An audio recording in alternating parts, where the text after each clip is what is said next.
Welcome, truth seekers, to Unravel True Crimes, your YouTube channel for heart-pounding mysteries that grip you and won't let go. If you're new here, smash that subscribe button and join our community as we dive into the darkest corners of real-life crime. Today, we're unraveling a case that shattered a quiet Wisconsin suburb, a story so chilling, it'll make you question how well you know the people around you. On May 9, 2019, 15-year-old Kaylie Juga and her mother walked into their home, unaware that a predator was watching, waiting to turn their laughter into screams. Buckle up, this is the tragic tale of obsession, betrayal, and a community forever changed.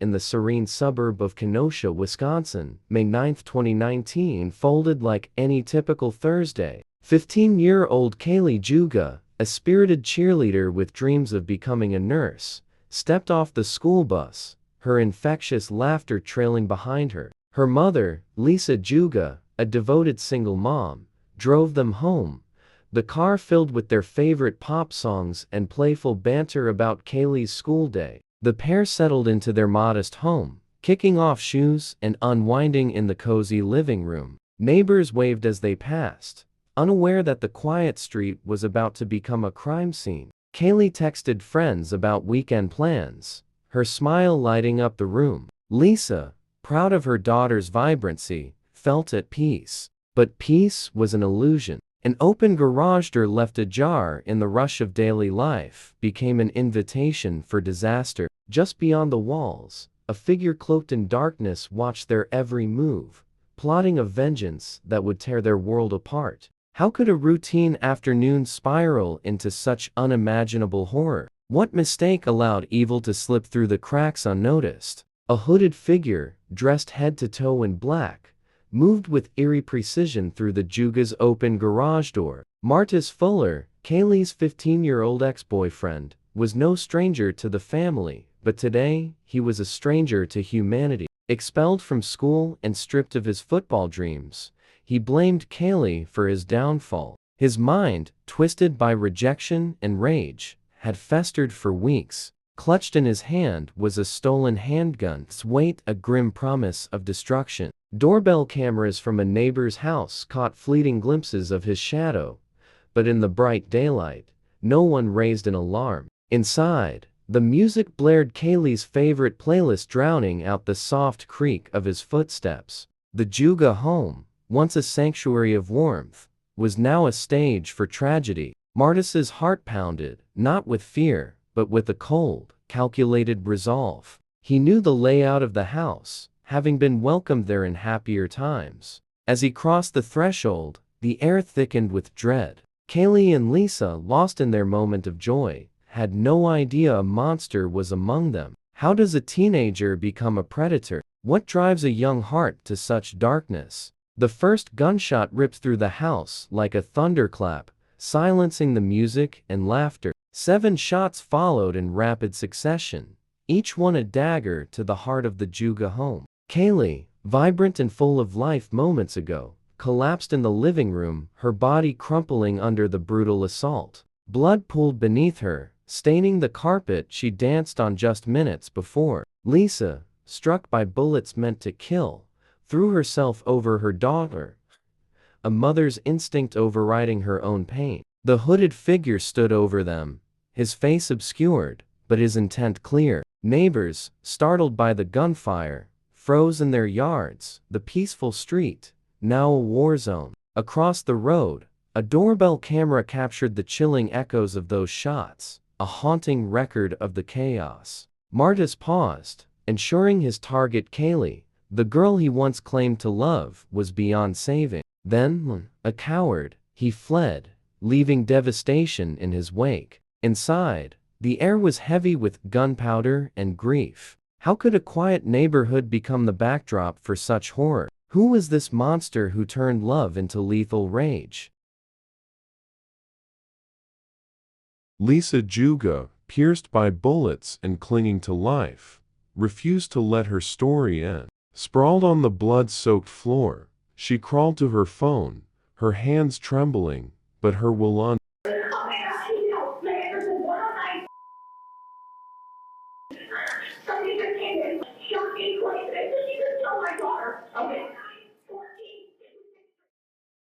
Locked in the master's suite, Stephanie was unaware of the severity of Kaylie's injuries. She feared leaving the room in case the shooter was still in the house. However, Stephanie believed that she knew exactly who the shooter was: her daughter's ex-boyfriend. Oh my God, is that her ex-boyfriend? Yeah. Do you know where he is? No, I don't think that he was Martice Fuller. Please. Okay, how old are you? I'm 38, 39. Oh my God. I need your help. Right away. Please. I'm getting you help. You don't know where he is? No, I'm not going to. Oh my God. Okay, you think he took off running? I think. I don't know where he is. Stephanie could not say for certain, though police would later learn that the shooter had fled the house before the call to 911 was placed. The attack was over. Uncertain of this fact, Stephanie nonetheless left the safety of the bathroom and ran back to Kaylie's room. There, she found her daughter on the floor. Okay, where is your daughter? She's in the bedroom? Okay, what is his name again? Martice Fuller. F-U-L-L-E-R? Martice Fuller. Is he a vehicle or did he come on foot, you know? There's a lot of people coming. A lot. They're gonna come help you, okay? Oh my God. How old is this Martice? 15. 15? Yes. Deputies from the Kenosha Sheriff's Department arrived alongside EMTs at the house swiftly. They found Stephanie Juga in the bedroom with Kaylie. She had sustained a gunshot wound to her left arm, just above the wrist. A second shot had hit her right side. She had nonetheless been vigorously performing CPR on her daughter. Kaylie was rushed from the house to the front yard for further emergency treatment, while Stephanie was taken to the hospital only a few blocks away. Festering in isolation, the community, once oblivious, now rallied to help, their shock turning to determination. Detectives recovered the gun, its serial number tracing back to a theft Martice had bragged about. The evidence was mounting, but Martice was still out there, a ticking time bomb. Could the police catch him before he struck again? How had a teenager evaded justice for so long? Flashback to 2018, when Kaylie and Martice were the golden couple of Indian Trail High School. Kaylie, with her cheerleader charm, and Martice, a star football player, seemed destined for prom king and queen glory. But beneath the surface, cracks formed fast. Martice's jealousy flared, accusing Kaylie of cheating, snatching her phone, cornering her in hallways. Teachers noticed, issuing warnings, then suspensions. When Martice assaulted Kaylie at school, the principal expelled him, ending his athletic dreams. He blamed Kaylie, his resentment curdling into hatred. Couch surfing and estranged from his family, Martice's life unraveled while Kaylie tried to move on. Friends urged her to stay vigilant, but she never imagined his obsession would turn deadly. The Juga family, who once welcomed Martice for dinners, grew wary of his erratic behavior. Text messages revealed his spiraling mind. "You ruined me." School records showed a pattern of violence, yet no one connected the dots to predict murder. How does young love twist into something so toxic? Why didn't the system stop him before it was too late? In the weeks before the murder, Martice became a phantom, haunting Kaylie's life. Doorbell cameras caught him lurking near the Juga home at night, his hooded figure pacing the street. He sent chilling texts. "You took everything from me." Kaylie confided in friends, her fear growing, but she refused to let him control her life. Lisa installed extra locks, but the open garage door that fateful day was a fatal oversight. Martice's obsession had turned methodical. He studied their routines, waiting for the perfect moment. Neighbors later admitted to seeing a strange figure, but dismissed it as a teenager cutting through yards. A cousin, pressured by police, can't keep waiting, can't keep standing around here. I know you want to see your family and everything, but the time is almost up. Anything could happen to you at this point. He really didn't want to speak on the situation. I was just trying to calm him down and just trying to figure out what was going on in your mind that you did something like that. Because I know my cousin, he's 15 years old. He is not that type of person. I wouldn't wish this on nobody, and I feel like how I am with both sides of the family. I wouldn't want my 16-year-old daughter getting shot and killed in her own home, and my 15-year-old cousin might get sentenced for life. So right now it's just my head is everywhere. Screamed otherwise. Jail calls revealed a desperate Martice, begging family to pressure potential jurors and spin a narrative of innocence. Lisa's testimony from her hospital bed was a gut punch. She described the hooded figure's cold eyes, confirming it was Martice. The stolen gun, recovered from the sewer, bore his fingerprints. Doorbell footage and text messages cemented his guilt. Charged with first-degree homicide and attempted murder, Martice faced a grim future. The community, reeling from the betrayal of a boy they once cheered for on the football field, demanded justice. Classmates shared stories of his temper, teachers recounted his defiance, and Kaylie's friends wept for their lost confidant. She made everything a great time. Kaylie's fellow cheerleaders honored their friend with a special routine followed by a moment of silence. The memorial was initially blocked by the local school board, who claimed that, for legal reasons, they could not proceed. It seemed that 2 students under their authority were involved, Kaylie and Martice, and they could not be seen favoring one side. As the case built, Martice's attempts to manipulate the narrative only dug his grave deeper. Could a teenager really believe he'd outsmart the law? How far would his desperation take him? In 2021, Kenosha courtroom became a stage for justice. The trial of Martice Fuller gripped the city, every seat filled with grieving family and stunned neighbors. Prosecutors laid out a damning case: the recovered gun, doorbell footage, and Martice's own texts blaming Kaylie for his ruined life. Lisa, still healing from her wounds, took the stand, her voice steady despite her tears. Went running out of my bathroom, through my bedroom, and stopped in the doorway of my bedroom. Facing me was Martice with a gun. Did you say anything to him when you saw him? I did. I stopped in my doorway and I looked at him and I said, "Oh my God, Martice." I said, "Please, you don't have to do this." And he looked at me and he said, "Yes, I do."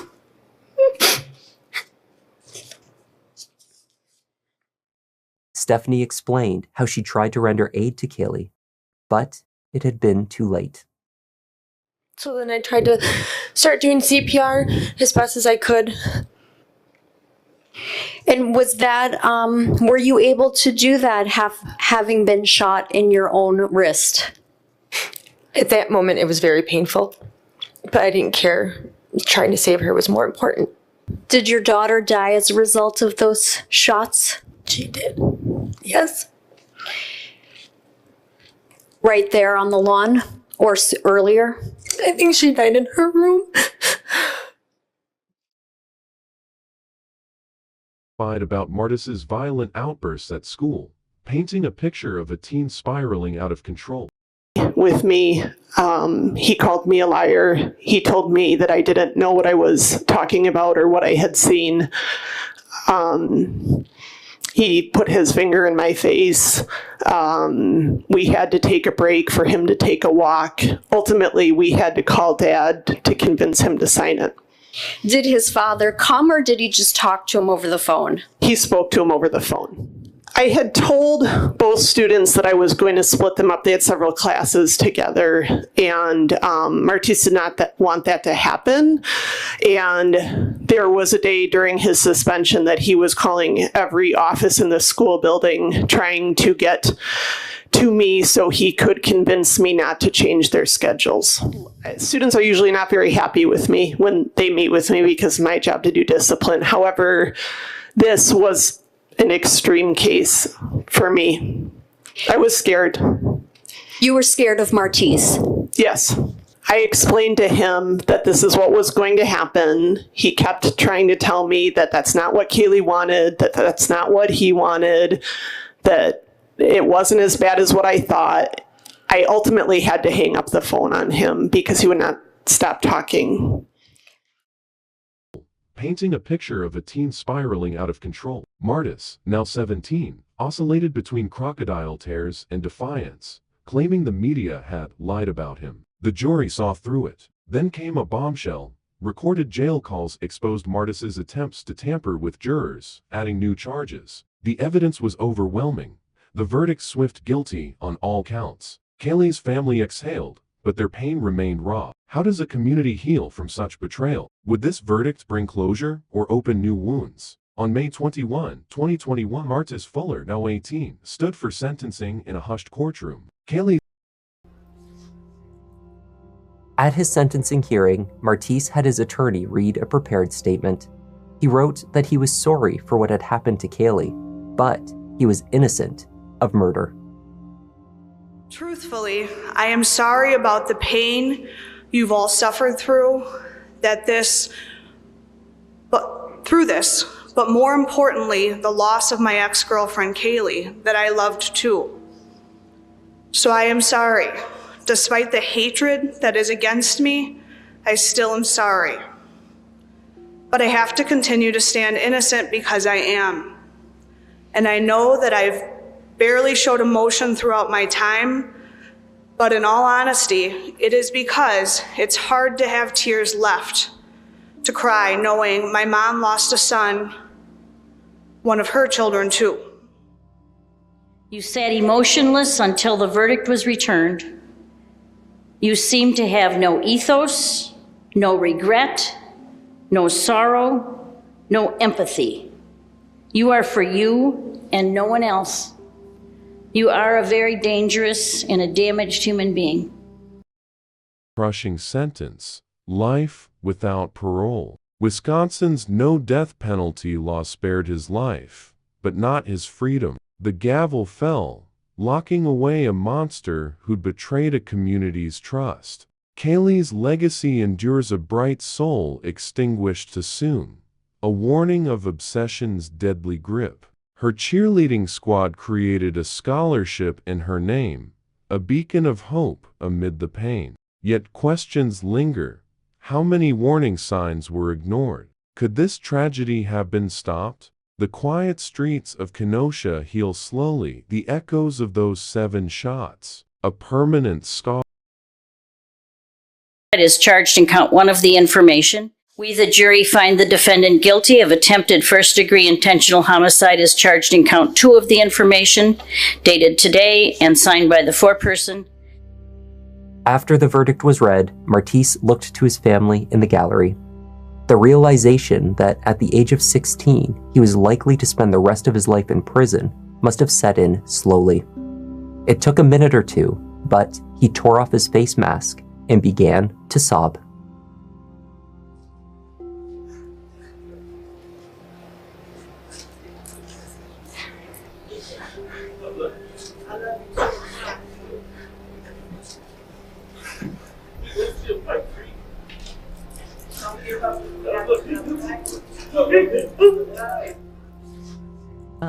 A permanent scar. Thanks for joining us on Unravel True Crimes. Share your thoughts in the comments. Did this case shock you as much as it did us? Subscribe and hit the bell for more chilling stories as we uncover the truths that haunt us.